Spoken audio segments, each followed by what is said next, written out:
সালাম আমি করব গিয়ে দয়াল নবীর রওজা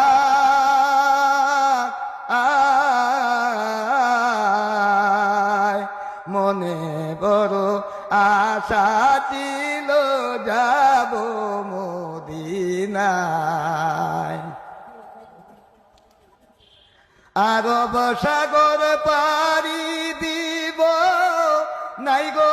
আমার তরি